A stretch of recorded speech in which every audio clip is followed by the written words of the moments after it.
Folks, we are back once again at Indie Heaven on the Shacknews stage. I have a familiar face with me. Casper, welcome back. It's good to have you back. How are you on your last day? Thanks for having me. A little exhausted, but it's fun. That's the feeling. Everyone's exhausted, everyone's tired, but we're also enjoying ourselves. So we're going to give it one last hurrah until we can finally fall asleep. So you're back on stage with me once again to talk about Phantom Doctrine, but more specifically, the multiplayer. So can you go in a little detail about how is it set up? Are there teams? Is it a free-for-all? What's the initial pitch for the multiplayer? Okay, so in broad strokes, the multiplayer plays a bit like chess. Okay. Because it's completely symmetrical. Mm-hmm. Both players choose agents within a core limit, where every agent they can choose has a certain score cost, and the sets of agents are symmetrical. So you choose from exactly the same tool set. Okay. So it's a really fair battle of wits. Okay. How does the actual spy aspects, like the brainwashing and whatnot, affect the multiplayer gameplay? So, owing to the fact that multiplayer is only about the tactical encounters, it's fairly limited. So, you don't put the documents on the investigation board together. Right. Which would be kind of cute, right? It would be interesting. Yeah, absolutely.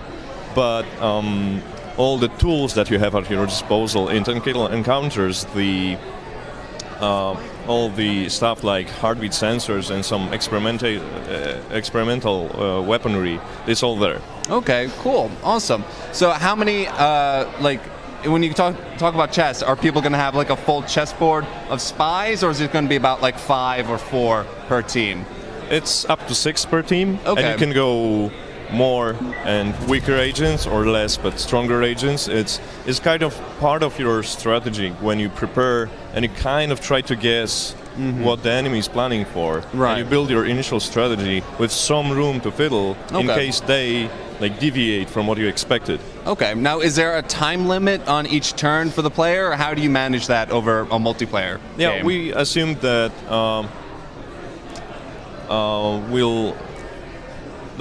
the number of turns is enough of a limit, because there's not that much you can do with a couple of agents and not that many enemies. Because most of the time, compared to the single player, it's all about gaining ground and controlling the level and gaining information, and not exactly shooting every single moment. Right. So the turns are the game is a bit faster paced, even though you on average you control more agents. Okay.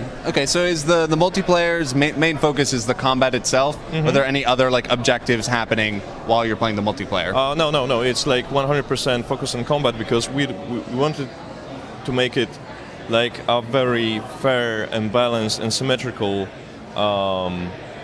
way to compare skills. Okay, right. So the fact that the game combat systems are 100% symmetrical works perfectly here, because we don't do any the rules are fair, transparent, and 100% predictable.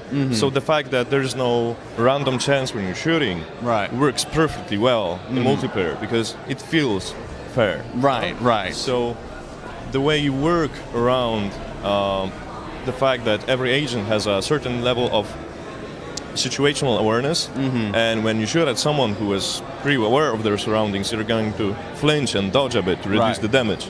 And working with that in mind is the soil of the multiplayer. Can you talk a little bit about the maps? Are they taken from the single player, or is there a multiplayer generated map for you guys?